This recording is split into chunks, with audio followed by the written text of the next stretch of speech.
Hello കൂട്ടുകാരെ, എല്ലാവർക്കും നമസ്കാരം. നമ്മുടെ ഇന്നത്തെ ഈവനിങ് സ്നാക്സിലേക്ക് എല്ലാവർക്കും സ്വാഗതം. ഒരു മധുരപലഹാരമാണ് നമ്മൾ തയ്യാറാക്കുന്ന ഒരു സ്വീറ്റ്സ് റെസിപ്പിയാണ്. നമ്മൾ അതിനായിട്ട് ഇതെടുത്തിട്ടുള്ളത് ശർക്കരയും തേങ്ങയാണ്. ശർക്കരയും തേങ്ങ ഇത്ര എടുത്തിട്ടുണ്ട്. ഇതിലേക്ക് നമ്മൾ ഗോതമ്പ് പൊടി കൊടുക്കുകയാണ്. നമ്മൾ കടയിൽ നിന്ന് വാങ്ങുന്ന റേഷൻ കടയിൽ നിന്ന് വാങ്ങുന്ന ഗോതമ്പ് പൊടിയാണ്. അത് ഞാൻ ഒന്നുകൂടെ മിക്സിയിലിട്ട് ഒന്നുകൂടി ഒന്ന് നൈസാക്കി ഒന്ന് പൊടിച്ചെടുത്തു.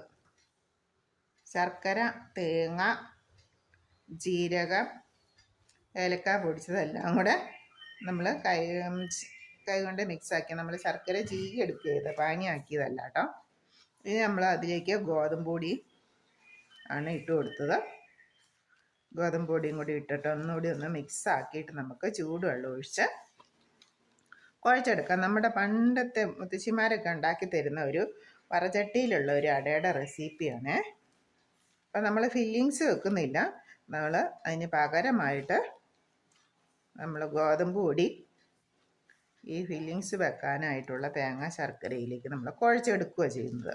അപ്പം പൊടിയും തേങ്ങയും ശർക്കരയായിട്ട് നമുക്ക് നന്നായിട്ടൊന്ന് മിക്സാക്കി കൊടുക്കാം. അപ്പോൾ ഓൾറെഡി ഫില്ലിങ്സ് ഇല്ലാതെ തന്നെ നമുക്ക് മധുരം കിട്ടും നമ്മൾ അട കഴിക്കുമ്പോൾ. ഇനി നമുക്ക് നന്നായിട്ടൊന്ന് ഹലോ കൂട്ടുകാരെ, എല്ലാവർക്കും നമസ്കാരം. നമ്മുടെ ഇന്നത്തെ ഈവനിങ് സ്നാക്സിലേക്ക് എല്ലാവർക്കും സ്വാഗതം. ഒരു മധുരപലഹാരമാണ് നമ്മൾ തയ്യാറാക്കുന്ന ഒരു സ്വീറ്റ്സ് റെസിപ്പിയാണ്.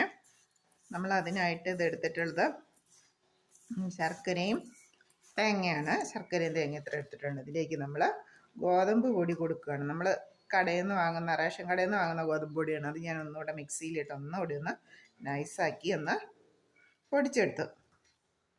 ശർക്കര, തേങ്ങ, ജീരകം, ഏലക്ക പൊടിച്ചതെല്ലാം നമ്മുടെ തേങ്ങയും ശർക്കരയും പൊടിയും ഇട്ട് നമ്മൾ നന്നായിട്ട് മിക്സ് ആക്കിയിട്ടുണ്ട്. നമുക്ക് മധുരം ബാലൻസ് ചെയ്യാൻ ലേശം ഉപ്പൊന്ന് ഒഴിച്ച് കൊടുക്കാം. ഉപ്പ് നീരാണ് ഞാൻ എടുത്തിട്ടുള്ളത്.